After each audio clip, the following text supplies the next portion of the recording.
Doom VFR has a new story that takes place during the original game, but it's irrelevant and uninteresting.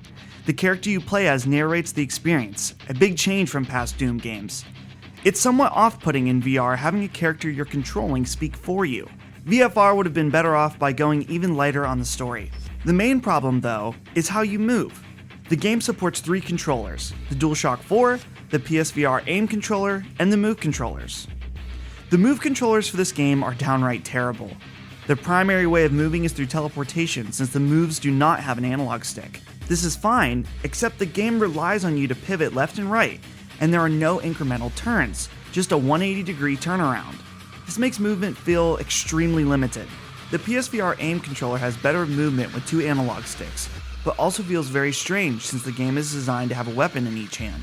The compromise is an odd floating hand that moves with your head movements. It's just as weird as it sounds.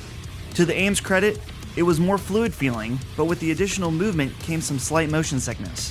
Finally, there's the DualShock 4 that sticks the aiming to the head tracking. Though this was a good compromise between the two in regards to movement, aiming around frantically with your head isn't ideal either.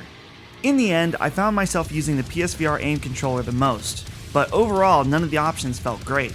If you're able to get past the controls, the gameplay really does feel like Doom in VR. Demons running around you, grabbing, slashing, and screeching are on a whole new level. Glory kills are now done through teleporting directly into staggering enemies, causing a fountain of blood around you that is actually quite satisfying. Though the combat feels great at times, it can potentially make you motion sick pretty quickly. Seasoned VR players won't have as much of an issue, but in long sessions, the game can be physically demanding, leaving you a bit queasy. Doom VFR looks like Doom, and often feels like Doom. Unfortunately, it is severely hampered by its controls. Though we haven't played the game on HTC Vive, it seems like the title would be much better suited for the Vive's controllers, since each of the PlayStation controllers have glaring compromises. If you're okay with these compromises and are willing to potentially get a little sick, the demons of hell have never been more real. For more reviews and previews, make sure to check out handsomephantom.com.